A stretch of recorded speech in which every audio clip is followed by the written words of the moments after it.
여러분 오늘 얼마나 힘드셨습니까? 네, 백만개미 한세구입니다. 2월 26일 금요일 시장 정리를 하죠. 간밤에 미국 시장의 그 폭락이 오늘은 그대로 우리 시장에 전해진 그런 하루였습니다.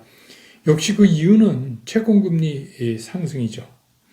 그러니까 나스닥이 가장 많이 빠졌고 성장주 중심에 3.5포인트 이상 빠졌고 5% 이상 빠졌고 S&P 500, 다우 뭐 이런 순서대로 빠졌지만 뭐 어쨌든 간 3대 지수 전부 그러니까 미국 시장도 폭락이란 말이 적합할 정도로 그렇게 빠졌습니다. 그게 이제 고스란히 우리 시장에 전해져서 우리 시장도 오늘은 거의 그 상승 종목 찾기가 좀 힘든 그런 마치 뭐 전쟁터에서 폭격을 맞은 것 같은 그런 것 같이 시장이 무너졌습니다. 시장의 시작은 3089포인트 선에서 시작을 했지만 시간이 갈수록 계속 낙폭이 커졌고 한때는 이제 3000도 내줬습니다. 지수 3000 코스피 기준으로 2988까지 터치를 하고 어떻게 이제 근근히 뭐 이렇게 해갖고 시장 끝날 무렵에 종가는 3011.87포인트로 마감을 하는 전체적으로는 하락폭으로는 2.83%가 빠지고 코스닥은 2.38%가 빠지는 그런 모습을 보여줬습니다. 그래서 이거 한마디로 말해서 3일 동안 떨어졌다 올랐다 떨어졌다 이거 마치 그 롤러코스터를 타고 있는 것 같은 진짜 멀미가 나는 그래서 이 변동성의 끝을 진짜 적나라하게 보여준 그런 시장이 계속해서 이어지고 있습니다. 오늘 뭐 일부 이제 그 해운 관련주 뭐 우리가 이제 자주 얘기하던 뭐 종목도 있지만 해운 관련 주들 일부 하고 삼성출판사 그거 아시죠? 핑크퐁 그쪽 또 키오스크 관련 일부 유화주 뭐 이런 거 일부를 빼고는 거의 초토화가 다 됐다. 그래서 이제 애플카 얘기가 다시 불거져 뭐 일부 먼저 했던 그런 전체적인 게 아니라 일부 그 얼라이언스 얘기가 나온 기아차도 딴 때 같으면 오늘 뭐 난리가 났을 텐데 그냥 2,400원 오르는 정도로 마감을 했고 여러분 이제 어제 아시다시피 장 끝나고 나서 발표된 카카오의 액면 분할 얘기 이것도 여러분들이 많이 질문하셔서 제가 그때 그냥 단답식으로 답변을 여러분한테 드렸는데 액면 분할도 사실 이게 우리가 좀 호재로 받아들이죠. 그런데도 불구하고 오늘 마이너스까지 다시 밀려갔었다가 종가 무렵에 겨우겨우 3,500원 올려놓는 선에서 끝났습니다. 그러니까 이게 시장이 뭐 힘이 제대로 발휘되지 않는 그런 시장이다 이렇게 보여집니다. 외국인들은 오늘 2조 8천억이 넘게 팔았어요. 코스피에서만 코스닥에서도 2천억 이상 팔았고요. 기관은 1조 373억을 총 판 걸로 돼 있는데 금융투자가 한 8,900억, 9천억 가까이 팔고 연기금은 1,151억 정도 팔았습니다. 개인은 오늘 코스피 시장에서 3조 7,761억을 순매수했고 코스닥에서도 거의 4천억에 육박하는 개인만 이제 오늘 또 홀로 이렇게 사는 그런 모습을 보여줬고 선물에서는 외국인들은 지속적으로 선물에서 7,700억 이상 매도를 했고 우리나라 기관들은 1조 한 880억 정도를 선물을 순매수를 했습니다. 그리고 뭐 당연히 이제 뭐 채권금리 오르고 이 사단이 나니까 환율도 엉망이 됐죠. 그래서 오늘 원화가 1123원 50전 달러 대비 어제보다 15원 70전 원화가 약해졌습니다. 네.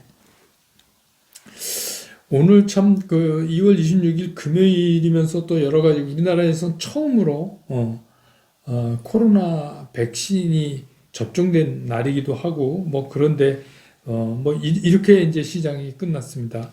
그래서 여러분들이 이제 시장 얘기 좀 들어가기 전에 또 궁금해하시고 많이 문의를 해주신 거니까 카카오 얘기 좀 할게요. 액면 분할이라는 거 여러분 아시잖아요. 카카오가 지금 액면이 한 주당 500원으로 돼 있습니다. 이거를 100원으로 하겠다. 그러면 무슨 얘기예요? 한 주가 5주가 되는 겁니다. 그러니까 지금 뭐 4만 8천 뭐 48만 8천 원 뭐 이렇게 하지만 그냥 쉽게 얘기해서 50만 원이라고 치면 이게 이제 쪼개지니까 다섯 주로 한 이제 뭐 10만 원 가까이 9만 몇천 원 뭐 이렇게 이제 되는 거죠. 그게 나눠지니까 그렇게 되면 이제 어떤 문제가 발생하냐면 이론적으로 이건 이론적인 겁니다. 이론적으로 주식 수가 늘어나니까 그만큼 유통 물량이 늘어나는 거죠. 쉽게 살 수 있죠. 비싸지가 않으니까.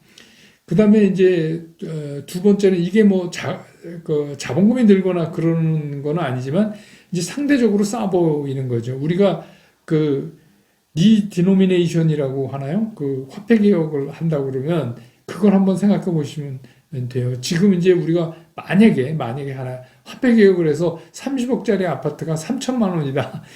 이제 화폐 개혁을 해서 그러면 느낌에 되게 싸 보이잖아요.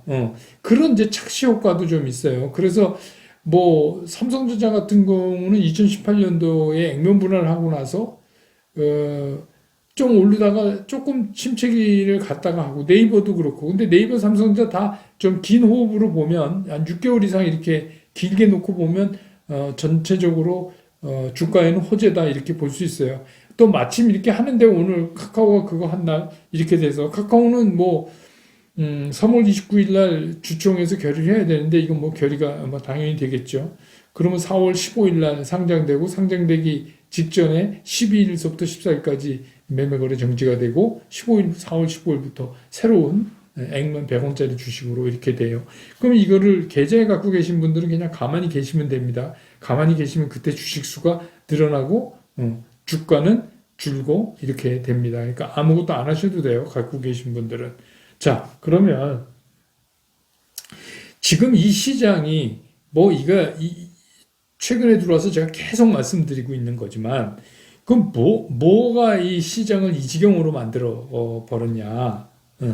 이게 딱 간단한 거예요. 연준에서는 계속 얘기를 해요. 지금 기조를 이어가겠다. 그러니까 뭐 테이퍼링, 유동성 줄이고 이러는 거 꿈도 꾸지 마라. 이렇게 이제 생각하지 마라. 이렇게 얘기해서 안심을 시키고 계속 얘기하고 있지만 시장은 그렇지 않다는 거예요. 그러니까 여러분 아시지만 시장이 굉장히 빨라요. 늘 그래요. 그게 어디서부터 나타났느냐? 채권 금리로 나타난 거예요. 채권 시장에서 그건 당신네들 얘기고 우리가 보니까 그렇지가 않은데 이 얘기입니다. 그러니까 어떻게 돼요? 채권 금리가 올라가는 거예요. 그리고 그 채권 금리가 올라가는 게 이제 두 가지 이유가 있다고 그랬잖아요. 유동성. 근데 이번에는 뭐냐면 유동성만이 아니다. 이게 실제로 경기가 살아나고 있다. 여러 가지 이렇게 지표들이 그걸 말해주고 있다. 그런데 왜 채권 금리가 떨어져야 되느냐? 채권이 떨어진다는 얘기는 채권값이 오른다는 얘기인데 지금은 이제 채권값이 형편없어요. 그러니까 왜냐하면 금리가 올랐으니까. 근데 이게 앞으로도 더 채권값이 떨어질 것 같다. 그러니까 이제 채권 시장에서 좀 이게 히스테리컬한 그런 반응을 이제 보인 거예요. 이게 왜냐하면 시장도 그런 거죠. 이렇게 가끔 신경질적인 반응을 한 번씩 이렇게 크게 냅니다. 그래서 이렇게 이제 최근에 타닥타닥 계속 이렇게 압박해 오던 그 채권금리 상승이 여기서 그냥 한번 뻥 하고 터져버린 거예요. 그게 이제 어제 결정타를 매긴 게 10년 만기 국채 금리가 1.5를 넘고 장중에는 1.6도 터치하고 막 그렇게 됐단 말입니다. 근데 더 웃긴 게 뭐냐면 5년 채권은 더 많이 뛰었어요. 30% 가까이 뛰었어요. 이게 말이 됩니까? 그러니까 이게 뭐예요? 거의 신경질적 반응을 보였다. 그래서 시장은 이런 거예요. 주식시장은 테이퍼링 걱정을 하는 거고 기술성장주에 대한 걱정을 하는 거고 그러니까 기술성장주가 그 죄를 다 맞았죠. 어제 가장 많이 이제 빠진 겁니다. 근데 이 흐름을 보면 유럽도 그렇고 특히 이제 독일 국채 10년물 같은 것도 계속해서 금리가 지금 상승한단 말이에요. 그러니까 이게 비단 미국의 문제가 아니다. 전 세계의 금리가 앞으로 상승하는 거를 우리는 막을 수가 없다. 제가 이제 계속 말씀드렸잖아요. 금리 상승을 우리는 막을 수가 없다. 다만 이 금리 상승의 여파가 좋은 쪽으로 이렇게 가도록 그거를 잘 이렇게 연준이나 미국 그 재무부가 잘 컨트롤해 줬으면 좋겠다라는 얘기를 했죠. 근데 이렇게 금리가 오른다. 그리고 뭐 미국 국채금리뿐만 아니라 뭐 독일 국채금리니 뭐니 다 이렇게 오르면 그 다음에 끌고 오는 게 뭐예요? 인플레이션이죠. 그 다음에 오는 게 인플레이션. 이제 계속 말씀드리지만 그 뒤에 금리 상승 뒤에 인플레이션이 또박또박 나타납니다. 그게 뭐 우리가 여태까지 다 걱정한 거 아니에요. 근데 이제 자세히 보면 미국 연준 같은 경우는 어떻게 보면 이 인플레이션이 그렇게 나쁘지는 않다고 볼 수도 있어요. 왜냐하면 그동안에 그렇게 지긋지긋했던 디플레이션, 이 디플레이션을 이제 끝내고 이제는 경기 확장. 그래서 이제 우리가 그거를 인플레이션 안에서 조금 틀어서 리플레이션 이렇게 표현한단 말입니다. 그래서 어저께도 제가 말씀드렸잖아요. 무슨 좋은 콜레스테롤, 나쁜 콜레스테롤 비유까지 제가 써가면서 마치 이제 그런 줄타기, 이 컨트롤을, 경기 컨트롤을 그런 줄타기를 하고 있는 거죠. 그러니까 이 사람들은 그래, 그 인플레 좀 일어나도, 그게 경기 확장이 좋으니까, 이렇게 생각을 하고, 뭐 계속해서 용인할 수 있다, 뭐 이런 얘기를 해요. 근데 이제 실제로 그렇게 관리들이, 그러니까 연준의 책임자나 뭐 파월 의장서부터 얘기를 해도 시장은 그걸 잘 안 믿는 거예요. 왜냐하면 시장은 또 시장의 감각이 있잖아요. 그러니까 시장이 그동안에 경험했던 감각에 의해서 이제 오늘 이렇게 채권금리가 발작 현상을 일으킨 거죠. 그냥 모든 게 다 그래요. 실제로 이제 어제 미국의 이제 목요일 실업수당 청구 건수가 나오잖아요. 그게 73만 명이었어요. 73만 건이었어요. 근데 이게 이제 예상보다 820만 보다 예상보다 적었잖아요. 그러면 이걸 어떻게 해석했냐면, 그거 봐라. 이거 경기가 호전되잖아. 이렇게 본 거예요. 이거 막 경기가 호전되는 시그널로 본 거예요. 그러니까 어떻게 해요? 그러니까 채권금리가 오르는 거예요. 거기다 더 이거를 해줬어요. 게다가 어제 결정타를 내린 게 있어요. 미국의 7년짜리 국채 입찰이 있었거든요. 근데 생각보다 별 볼 일이 없는 거예요. 무슨 말이에요? 채권값이 떨어졌고 더 떨어질 것 같으니까. 무슨 얘기냐? 채권금리가 더 오를 것 같으니까. 이 채권금리와 채권 가격의 문제는 내일 브런치 카페를 보세요. 제가 설명을 해드릴게요. 그래서 아무튼 채권이 이제 별 볼 일 없다. 채권 이제 안 사. 이런 거잖아요. 쉽게 얘기하면. 그게 이제 여기에 설상가상으로 갖다 퍼본 거예요. 그러니까 이제 채권 값이 급락을 했죠. 그 얘기 뭐예요? 채권 금리가 폭등을 했죠. 그 현상이 이제 어제 일어났던 거예요. 그래서 이거를 이제 여러분도 굉장히 많이 놀라셨죠. 근데 이제 변동성이라는 게 올해 들면서 제가 계속 작년 성탄 특집 할 때부터 얘기했잖아요. 이제 달라지니까 이게 2020년 생각하면 안 됩니다. 이렇게 계속 말씀을 드려오던 거 아니에요. 그게 이제 이런 거예요. 이런 현상들이 이제 앞으로 계속 나타나요. 이런 아주 히스테리컬한 반응을 보일 거예요. 왜?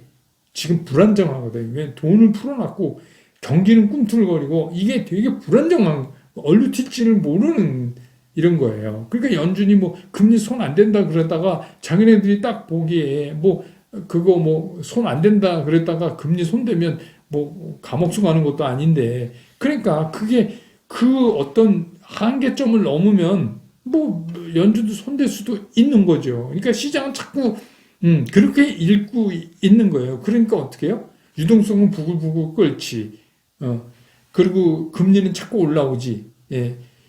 그 연준이 얘기하는 금리 말고요. 실제 시중의 금리는 채권금리가 금리예요. 예. 그게 돈이거든요. 채권이. 예. 그러니까 그게 먼저 이렇게 움직이는 거예요. 그러니까 굉장히 시장이 불안정하다는 말씀이에요. 그러면 어떻게 돼요? 변동성이 커지죠. 그러니까 우리가 이제 뭐 무슨 한냉전선 무슨 전선에서 우리가 이렇게 뭐 계절이 바뀔 때 굉장히 날씨가 불안정한 것처럼 지금이 이제 그런 거예요. 근데 왜 하필이면 지금이냐? 왜 그러냐? 시장은 미리 움직여요. 왜냐면 지금까지, 작년까지는 코로나 팬데믹 때문에 완전히 주저앉았고, 또 그걸 살리기 위해서 엄청난 돈을 풀었고, 그래서 그냥 살려내는 그런 것만으로도 됐어요. 근데 이제 21년이 오면서 정신을 차리고 보니까, 야, 이거 좀, 이거 너무 나가는 거 아니야? 이런 생각을 스스로 하게 된 거예요, 시장이. 근데 이제 제가 계속해서 여러분한테 말씀드리는 게 뭐냐. 이거는 우리가 한 번도 가본 적이 없어요.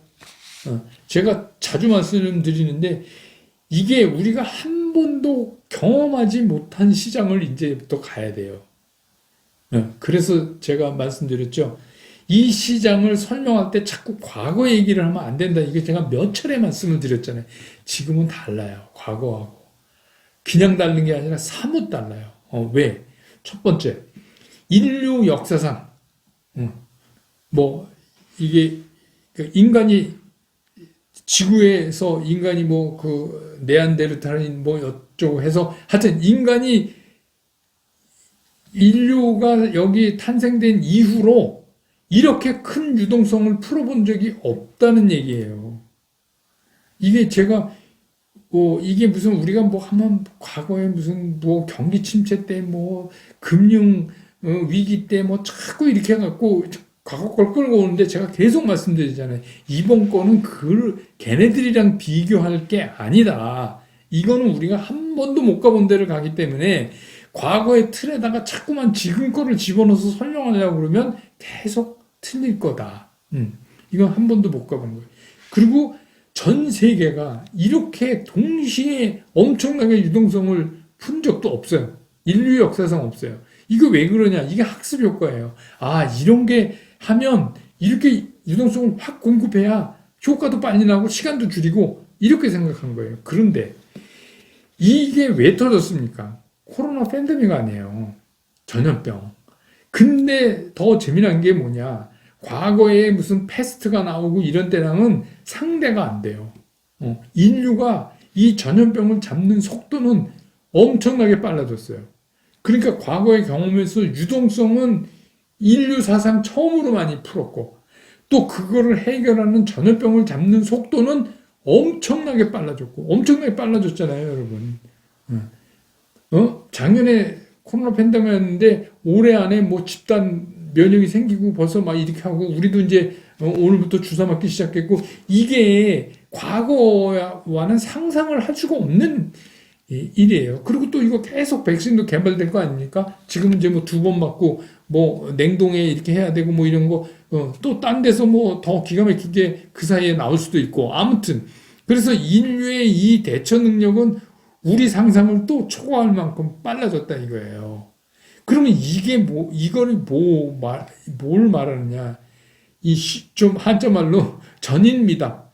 그 누구도 가보지 못한 그런 세상으로 지금 증시가 가고 있는 거예요. 그렇기 때문에 이 증시를 얘기할 때, 그럼 금리가 오르면 성장률은 빠지고 가치주가 오르고 이렇게 하면 안 된다고 제가 계속 말씀드리잖아요. 그런 거 아니에요. 아닌 게 여러분 오늘 보이잖아요.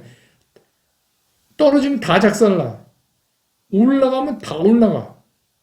이게 왜 그러냐? 지금 유동성이 막 끌어서 과거하고 달라요. 과거의 그런 개념으로 자꾸 시장을 보지 말라. 그런 겁니다. 물론 성장주에 있는 애들이 실적에 비해서 과대평가되고 이런 부분이 있죠. 그거는 지금도 이렇게 몇 개월째 헤매고 있는데 그렇죠. 근데 이제 제가 얘기를 하잖아요. 근데 실적 나와서 까보면 또 성장줄걸? 제가 그러잖아요. 이게 왜 그러냐? 지금 아직 우리가 완벽한 그런 경제활동을 못하고 있어요. 그렇기 때문에 그럴 수밖에 없어요. 그래서 이게 이제 우리가 여기서 한 가지 놓치지 말아야 될 게 뭐냐면 우리가 한 번도 경험해보지 못했지만 우리가 상상할 수는 있잖아요. 그럼 우리가 상상할 때 금리를 올려서 유동성이 너무 많아져서 테이퍼링을 해요. 그거는 이제 우리가 예전에도 다 알던 거예요. 그런 거 말고 그러니까 그거는 그렇다 치고 한 번도 우리가 경험하지 못한 이 세상에서 지금 여기서 미 연준이 이걸 컨트롤을 잘하면 우리가 인류가 최근 들어서 최근이라는 게 1900년도 이후입니다. 최근 들어서 한 번도 경험해 보지 못한 경기 상승을 가져올 수 있다는 거예요. 무지막지하게. 중국도 시진핑이 뭐라 그랬어요? 엄청 공급해서 경기 부양하겠다. 그렇게 얘기했죠. 이 모든 게 맞물렸을 때 우리 상상을 뛰어넘는 엄청난 그런 경기 상승을 가져올 수 있다. 그 세계로 들어갈 수도 있고 우리가 그런 진짜 역사에 기록된 그런 시기를 지금 살아가야 될지도 모른다 이게. 그건 아무도 몰라요. 근데 분명한 건 뭐냐면 과거 같은 잣대는 아니다 이게. 왜? 이미 여러 가지 팩터들이 과거랑 많이 달라져 버렸어요. 그러니까 그런 겁니다. 그래서 어제는 미국 시장이 밤에 그랬고 오늘은 우리 시장이 그렇고 일종의 이거는 이제 뭐 새로운 거 그러니까 그런 거에 대한 좀 이렇게 신경질적인 히스테리컬한 그런 반응을 보이고 있다. 그런데 재미난 게 뭐냐면 시장은요. 이럼에도 불구하고 금방 익숙해져요. 여기에. 시장이 되는 게 되게 재미난 겁니다. 그 시장은 이렇게 환경이 이렇게 탁 바뀌고 뭔가 불안스러울 때 이렇게 아주 신경질적으로 요동을 한번 치지만 금방 익숙해지는 게 또 시장이에요. 그러니까 제 얘기는 뭐냐. 이게 점차 이 상황에 시장이 익숙해질 거다. 근데 이제 이 점차라는 뜻이 이미 그렇지만 그게 시간차가 있다는 거 아닙니까? 그럼 그 안에 우린 뭐 하나? 그리고 그 기간을 우리는 어떻게 견뎌내나? 이게 이제 핵심이잖아요. 왜냐? 망하지 않는다. 근데 어떻게 이 힘들어서 이렇게 위로 치고 밑으로 내리고, 진짜 하루 건너서 한 번씩, 이래서 주식하는구나 이랬다가, 주식을 내가 왜 했나? 뭐 이러고 이거를 계속 반복해야 되니, 이건 어떻게 견디나? 이런 거잖아요. 그래서 이제, 그렇다고 지금 뭐 팔고 떠날 수는 없고, 어저께는, 그래, 이 맛에 주식 투자하는구나. 이렇게도 또 생각하셨죠? 그런데 제가 그랬잖아요. 이런 심한 변동성. 이제 해 떨어졌다. 이게 우리가 동 뜰 때까지 가야 되는데, 이제 해 떨어졌으니까, 그렇게 뭐, 이렇게 서둘 필요가 전혀 없다. 이런 말씀을 드렸고, 또 한 가지는 뭐냐면, 이렇기 때문에 이걸 알고 있다면, 우리가 그냥 겁먹을 필요가 없는 거예요. 옛날에 하루에 30에서 50포인트짜리 움직임을 보였다면 지금 그게 100으로 확대된 거예요. 그렇게 생각하는 게 오히려 편하다고요. 왜? 유동성 그렇게 많이 풀었고, 지금 막 꿈틀대니까. 어떻게 보면 이 다이내믹이, 이 꿈틀거리는 다이내믹이 한쪽으로 방향만 잡으면 우리가 상상 초월하는 쪽으로 갈 수도 있다. 그래서 저는 이게 뭐 한 다음에 여기서 폭락이 오니 이런 말을 잘 안 믿는 사람이에요. 이 폭락이 그렇게 올 그런 게 아니에요. 왜 그러냐? 지금 이 채권금리의 상승의 주된 원인인 실물 경기가 실제로 여러 가지 지수들이 살아나고 있잖아요. 그런데 어떻게 그런 게 있어요? 그러니까 어떻게 보면 마음 편하게 생각하면 우리가 그때까지는 이 널뛰기 장세를 그냥 뭐 끌고 갈 수밖에 없다. 그 대신 너무 겁먹을 필요도 없고 너무 좋아할 필요도 없다. 당분간은 이럴 거니까. 롤러코스터. 여러분 롤러코스터 타고 확 떨어질 때 무섭다가 또 싹 올라가면 때 여러분 어떤 생각하세요? 올라갔다가 저기서 다시 또 떨어지는 이런 생각을 하시잖아요. 그렇게 생각을 해도 떨어질 때 무서워요. 그게 주식시장이 지금 그런 거죠. 그래서 제가 이제 작년 연말에부터 말씀드렸잖아요. 희망군, 독립군, 산업군. 이거를 뭐 얘가 가고 얘가 안 가고 이런 게 과거의 잣대로 이거를 해석하면 안 된다. 그래서 말씀드린 것이죠. 그러니까 이번에 그거를 여러분 한번 다시 잘 연휴 때 보세요. 연휴 때 한번 오늘 부터 이제 연휴잖아요. 3일절까지 연휴 때 한번 그 희망군, 독립군, 산업군 이거를 잘 한번 다시 살펴보세요. 저는 이제 그게 답이라고 생각해요. 그리고 뭐 무서워할 필요가 없는 게 뭐 나만 빠졌습니까? 딴 사람 주식은 안 빠지고 내 주식만 빠진 것도 아니에요. 다 빠졌어요. 그러니까 오히려 이런 거는 편해요. 그래서 이런 문제, 우리가 계속 깨림칙하던 채권의 문제는 이번에 이렇게 한 이슈로 세게 한번 때려 맞는 게 좀 낫다고 계속 말씀드리잖아요. 이게 무슨 일사부재리의 원칙은 아니지만, 그래도 이제 이번에 한번 채권 금리가 신경질을 한번 부린 거예요. 그래서 이렇게 계속해서 신경질을 부릴 수는 없죠. 근데 이제 한번 이거를 이렇게 한 겁니다. 그렇게 이해를 하시면 여러분들이 좀 마음이 편안해지실 거예요. 또 뭐 다행스러운 건 뭐 억지로 했지만 장 끝날 무렵에 그래도 조금 장을 돌려놓으려고 돌려놓는 그런 모습을 보였다. 그리고 홍콩, 뭐 대만, 뭐 상해 다 나빠요. 저희만 그런 거 아니거든요. 그러니까 이제 이거는 한번 그런 일을 해서 이거를 이 채권 금리 상승에 대한 문제가 이렇게 한번 충격을 줘야 돼요, 시장에. 예. 그리고 또 여기서 오히려 이런 생각하실 수 있잖아요. 이렇게 많이 빠지면 좋은 주식을 싸게 담을 수 있는 기회 중에 하나를 우리가 잡은 것이다. 이렇게 생각하시는 게 오히려 편한 거예요. 그래서 뭐 제가 그때도 말씀드렸지만 오늘 뭐 이렇게 많이 빠져서 3%도 안 빠진 거잖아요. 그죠?